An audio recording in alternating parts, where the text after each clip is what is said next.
গতকাল থেকে Joseph Hillary মিথ্যা শ্রমিকদের উপর অত্যাচার এবং মিথ্যা কথার উপরে ভিত্তি করে আমরা গতকাল থেকে বাধ্য হয়েছি যে প্ল্যান্টের একটা গেট বন্ধ করতে। সেই নিয়ে উনি কলকাতা পর্যন্ত লেবার কমিশন পর্যন্ত গেছিলেন। আজকে আমাদের দুর্গাপুর এসডিও অফিসে ডিএম পর্যন্ত উপস্থিত ছিলেন। ডিএম এর সামনেও আজকে আমরা দাবি রেখেছি যে আমাদের দুজনকে নিতে হবে, আগে ইন্ডাস্ট্রি তারপর চালু হবে। ওনার যেটা বক্তব্য যে আগে ইন্ডাস্ট্রি চালু হবে তারপর দুজনকে আমরা নেব। তো আমরা সেটাই বলেছি যে আপনি আগে ইন্ডাস্ট্রি চালু করুন, তারপর আপনি কাল সকালে দুজনকে নিন। তো ওনার বক্তব্য হচ্ছে যে না, কালকে নয়, আমাদের বাবু আসবেন থার্সডে বৈঠক করার পর আমরা চিন্তা ভাবনা করব যে আদৌ দুজনকে বা আমাদের যে 17 জন ওয়ার্কারকে বসিয়েছে তাদেরকে নেবে কি নেবে না। তো আমরা স্পষ্ট বার্তা ডিএম সাহেবের সামনে, এসডিও সাহেবের সামনে দিয়ে এসেছি।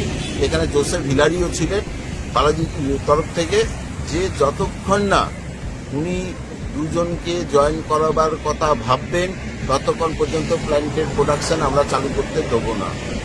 আমরাও চাই পশ্চিমবঙ্গ শিল্পবান্ধব শহর, পশ্চিমবঙ্গের শিল্প সবসময় রানিং থাক, কিন্তু উনার যে একটা ইগো প্রবলেম বা উনি যে তৃণমূল নেত্রী দোলা সেনের কথায় এখনো চলছেন বা আগেও চলেছেন, সেটা আমরা বর্তমানে আর হতে দেবো না।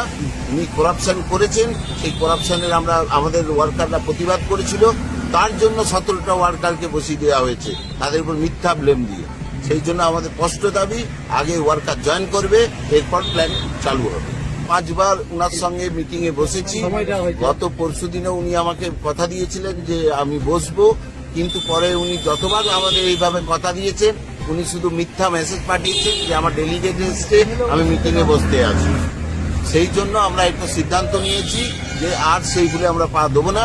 শ্রমিক স্বার্থে, উদ্যোগকে বাঁচাবার স্বার্থে, ওনার মতো একজন করাপ্টেড লোককে এখান থেকে বদলির স্বার্থে আমরা প্রোডাকশন বন্ধ রাখবো যতক্ষণ আমাদের দুজন ওয়ার্কারকে কমপক্ষে জয়েন না করেছে।